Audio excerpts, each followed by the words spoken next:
Welcome to this HM Revenue and Customs webinar, VAT Now That You're Registered. During the presentation, I'll take you through VAT rates and some things that don't include VAT. I'll introduce you to what you can and can't claim for VAT. Then we'll cover keeping business records. There's a lot more specific information on the gov.uk and HMRC websites. If you want to look at detailed information, you can refer to VAT notices on the HMRC website. Only a VAT-registered business can charge VAT to its customers and may be able to recover any VAT paid on its business purchases. This means that you may receive receipts that don't show VAT. This is because the business issuing them is not VAT-registered. It's important to remember that your business can only claim back VAT it's been charged. We'll look at receipts later. It's important that you understand that there are different rates of VAT depending on what the item or service is. The current rates are standard rate at 20%, the reduced rate of 5%, and a zero rate. The standard rate is applied to most supplies of goods and services, unless they're listed under other rates or categories of VAT. The standard rate is currently 20%. The reduced rate covers a wide range of items, including domestic fuel and power, stop smoking products, and children's car seats. And you can find more information about other products charged at the reduced rate by visiting the HMRC website. The final rate of VAT is zero rate. This covers basic food items, children's clothing, books and newspapers, and most public transport. The zero rate is a taxable rate of VAT, even though it's at zero. Each of these rates of VAT, that is, standard rate, reduced rate and zero rate, are known as taxable supplies. It's important that you always make sure you're using the right rate. Some things are exempt or outside the scope of VAT. Items that are exempt from VAT include financial services, insurance, and betting. You can find further guidance on the HMRC website. This highlights the appropriate public VAT notices that contain more detailed information. In addition to financial and insurance services, there are other goods and services exempt from VAT, such as education, training, and charitable fundraising events. If all of the goods and services you sell are exempt, then your business is exempt and you won't be able to register for VAT. This means you won't be able to claim back any VAT on your business purchases. Exempt supplies are not taxable for VAT, so you don't include sales of exempt goods or services in your taxable turnover for VAT purposes. If you buy exempt items, there's no VAT to reclaim. Some goods and services aren't covered by the UK VAT system at all. They're outside the scope of VAT. You don't charge VAT on goods or services that are outside the scope of VAT. Some of them are obvious. For example, if you buy and sell goods abroad, then you don't have to pay United Kingdom VAT because the goods haven't been supplied in this country. In addition, there are special rules for deciding where certain services must be taxed when they're performed outside the UK or are supplied to a customer outside the UK. You'll find information about this in Notice 741, Place of Supply of Services. But supplies can be outside the scope even if the transaction takes place here. For example, if you own a shop and sell some furniture privately from the flat above the shop, then the supply is outside the scope of VAT. This is because the sale of things that have never been used in your business is not a business sale. They are not taxable supplies, so no VAT is charged on them. Items that are outside the scope of VAT include non-business activities like a hobby. For example, you might sell some stamps from your collection. And fees that are fixed by law, known as statutory fees. These cover things like the congestion charge, vehicle MOT tests, and tolls for bridges, tunnels and roads. This means that no VAT is added to them. This might seem to be the same as the zero rate, but there's an important difference. If something is zero rated when you sell it, you can still claim the VAT paid on the purchase of that item. Now that you're VAT registered, remember that when you sell goods and services to your customers, you need to add VAT at the right rate to your selling price. Even if you've registered voluntarily and your taxable supplies are below the VAT threshold, then you'll still need to add the VAT to all your taxable sales. Here's an example which shows how easy it is to calculate the VAT on sales. The items are selling for £20 each. The standard rate of VAT is due, so you add 20% to the selling price. This is £4, so the total selling price becomes £24.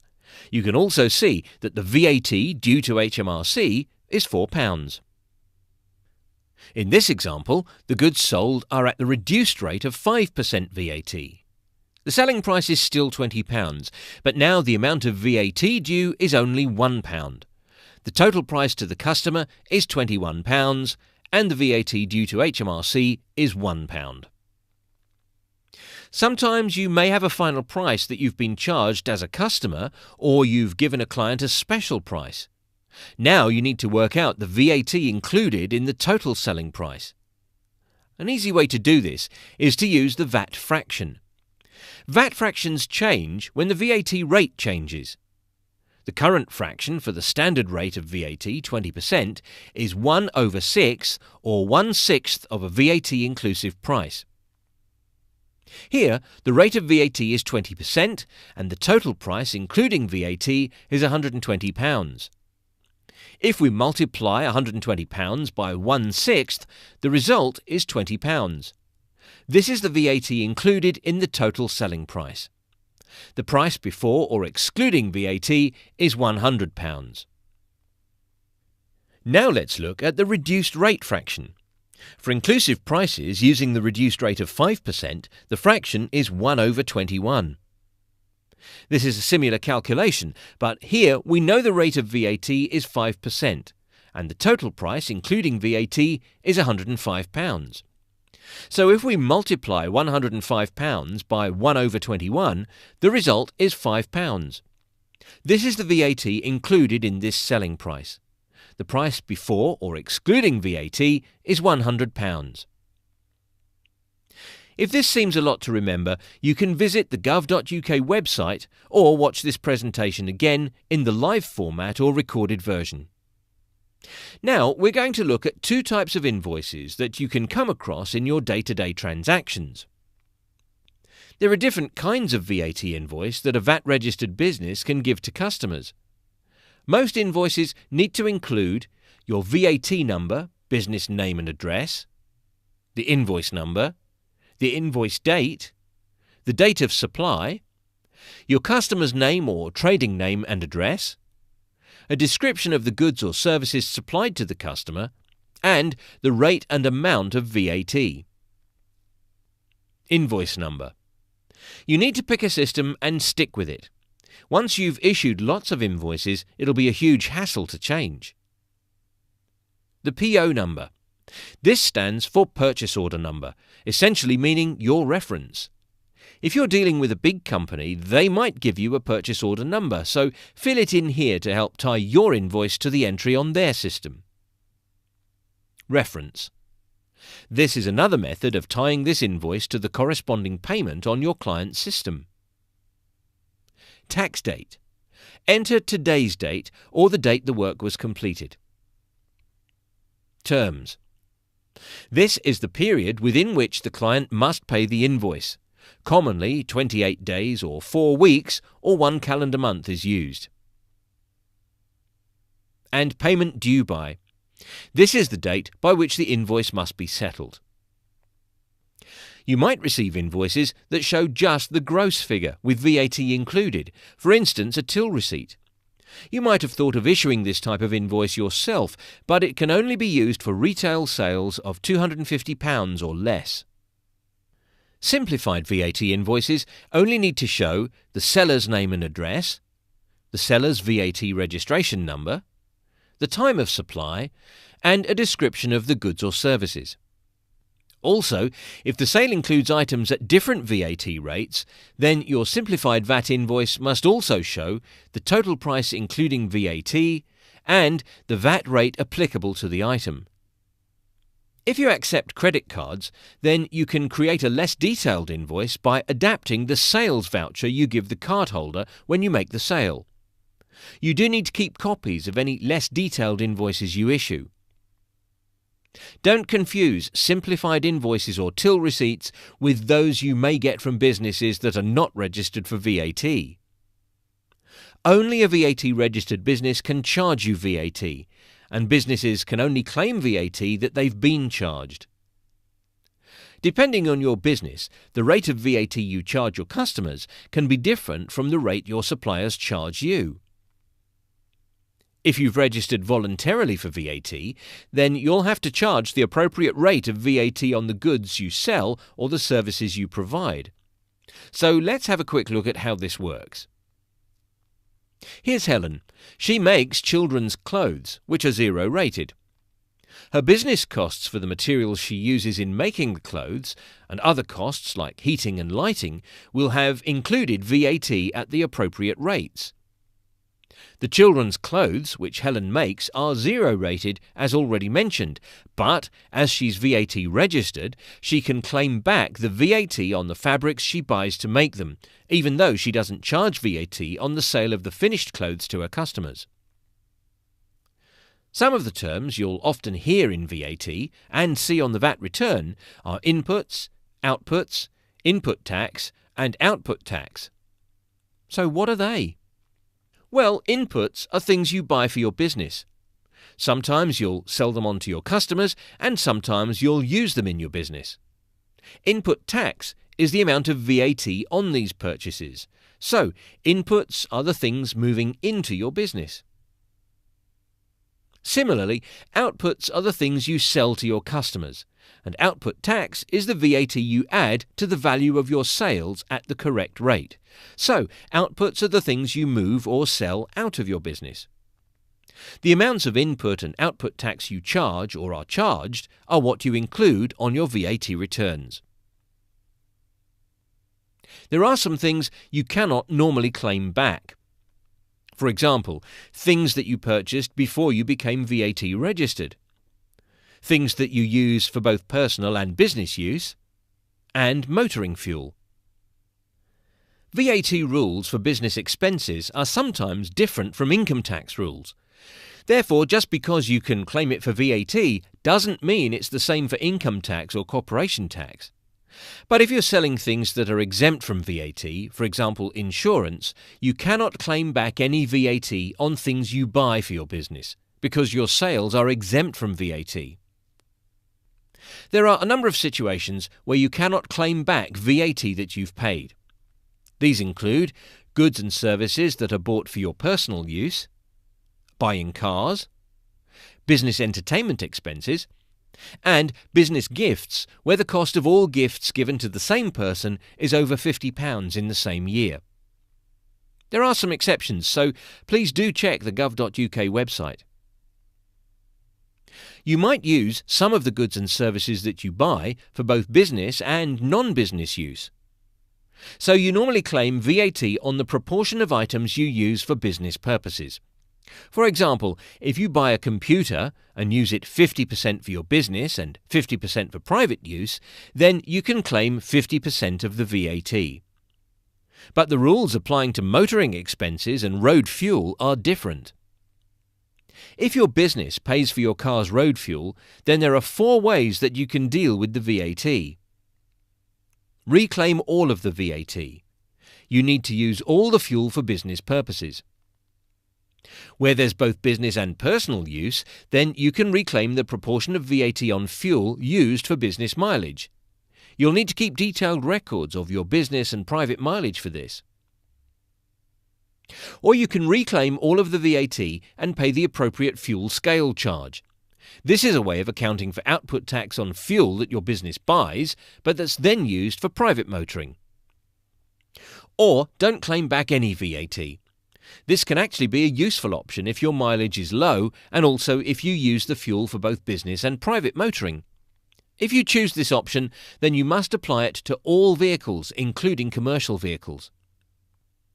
You may be able to claim back the VAT that you've paid on some goods and services that you bought before registering for VAT.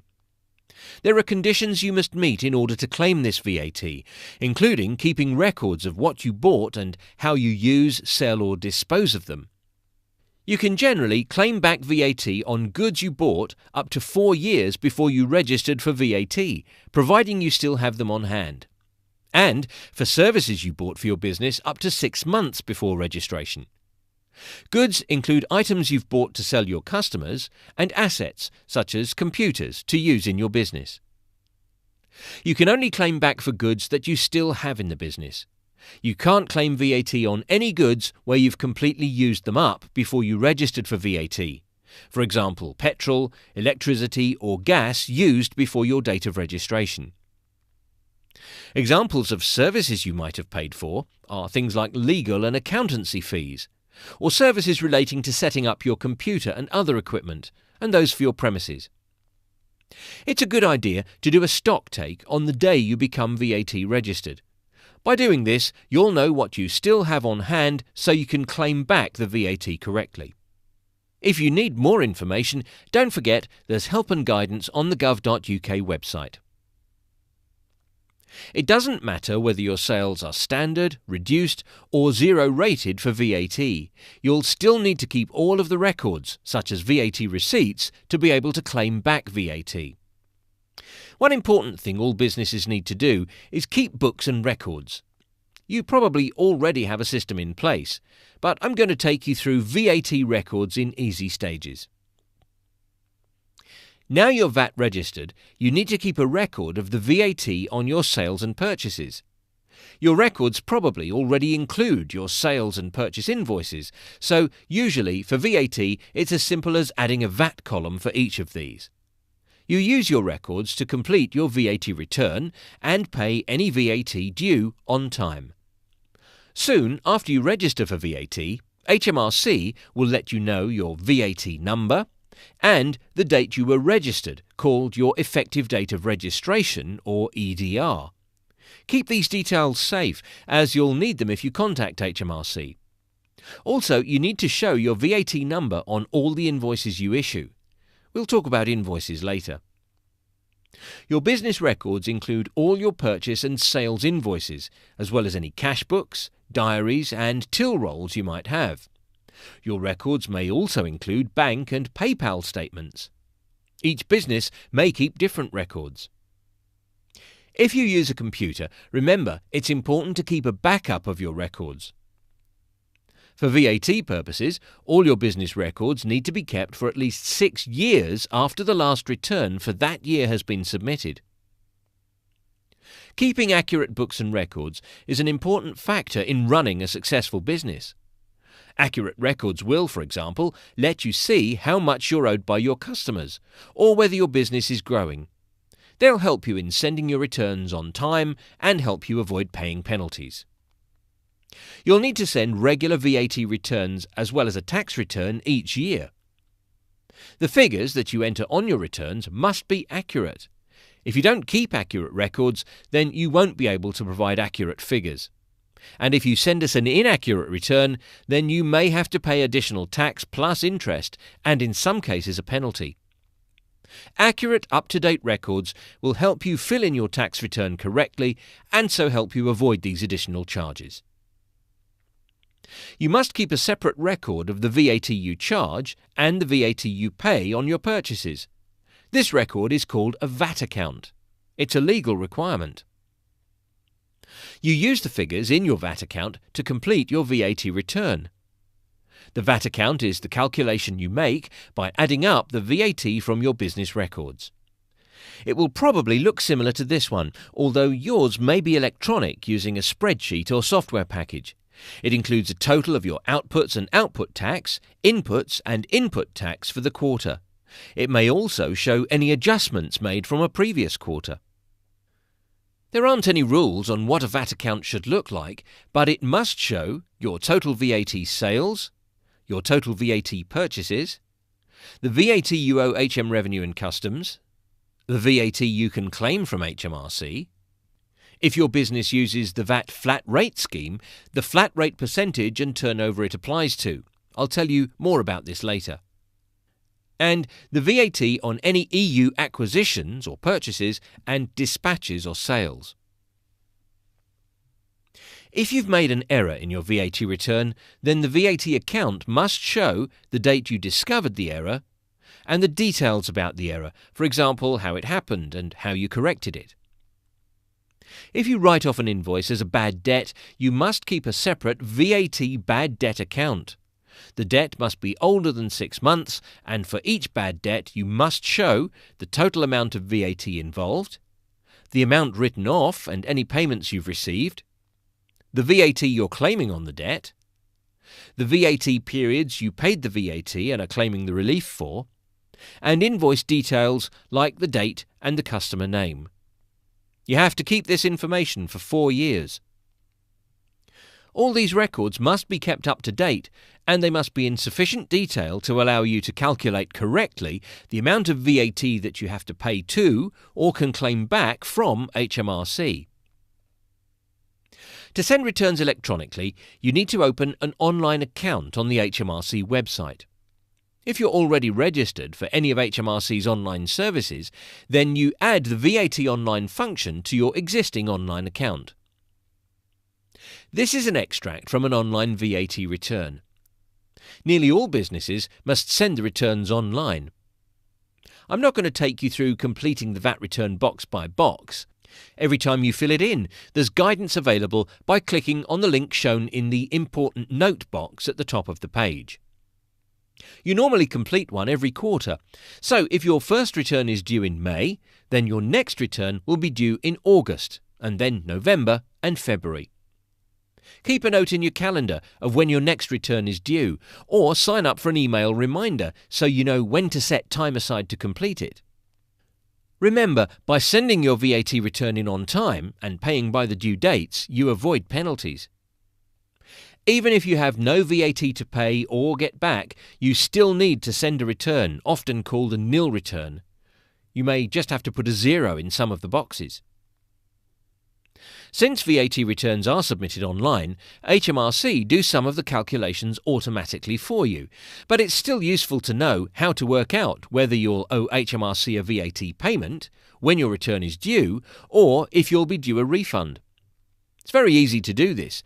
You simply compare all your input tax and output tax for the period of your VAT return. If you've charged more output tax to your customers than you've reclaimed as input tax, then you pay the difference to HMRC.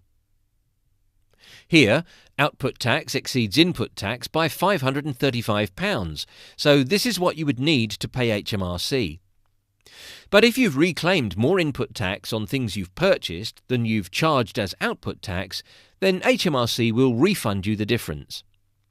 And that leads me nicely onto payments. Normally, the date for sending in your VAT return and making your VAT payment are the same.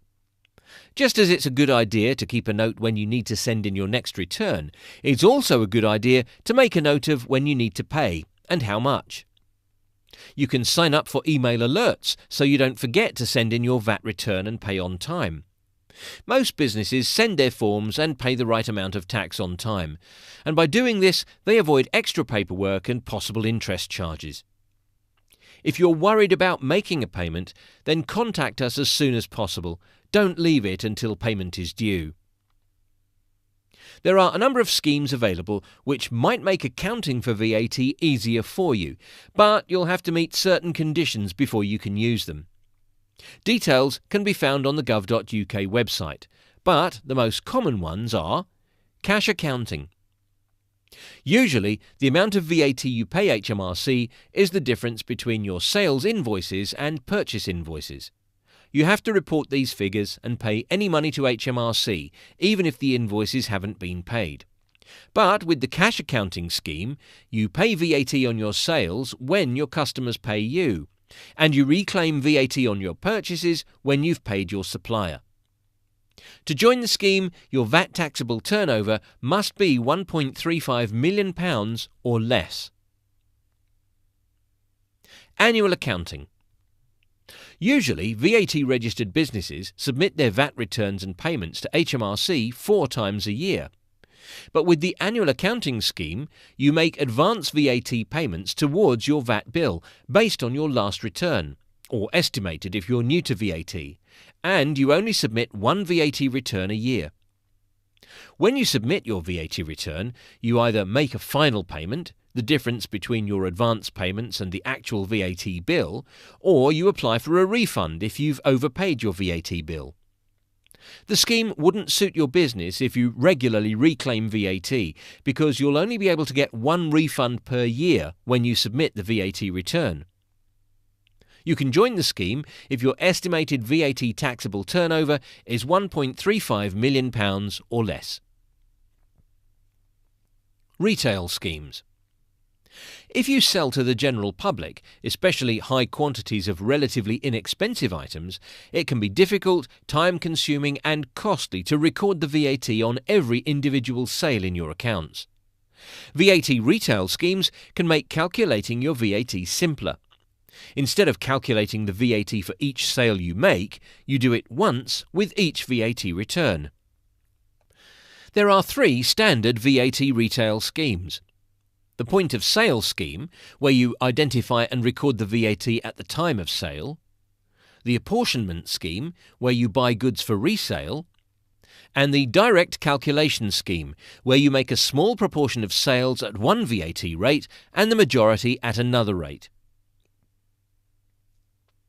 The flat rate scheme. Usually, how much VAT a business pays or claims back from HMRC is the difference between the VAT they charge customers and pay on their purchases. But with the flat rate scheme, you pay a fixed rate of VAT over to HMRC. You keep the difference between what you charge your customers and pay over to HMRC. But you can't reclaim the VAT on your purchases, except for certain capital assets over £2,000. To join the scheme, your VAT turnover must be less than £150,000, and you must apply to HMRC. Occasionally, people make mistakes. Hopefully, this will never happen to you. You can adjust your next VAT return to correct past errors if they're below the error reporting threshold, not a deliberate error, and less than 4 years old. You can adjust your next VAT return if the net value of errors is £10,000 or less. You can also adjust your next VAT return if your error amount is up to 1% of your Box 6 figure, up to a maximum of £50,000. You must report the error to HMRC if it's above these thresholds. You must report deliberate errors separately. You can't include them in this calculation. If you discover an error made more than 4 years ago, you have to report this separately as well. When you submit your next return, you make the adjustment by adding the net value of the error to the appropriate boxes on the return. You must keep details about the inaccuracy, for example, the date it was discovered, why it happened, how you corrected it, and when it happened. And you must also include the value of the inaccuracy in your VAT account. There's detailed guidance on correcting your VAT return in the HMRC Notice 700/45. You can also contact the VAT Error Correction Team if you need help making corrections. If you need to know more, I'll give you the link later.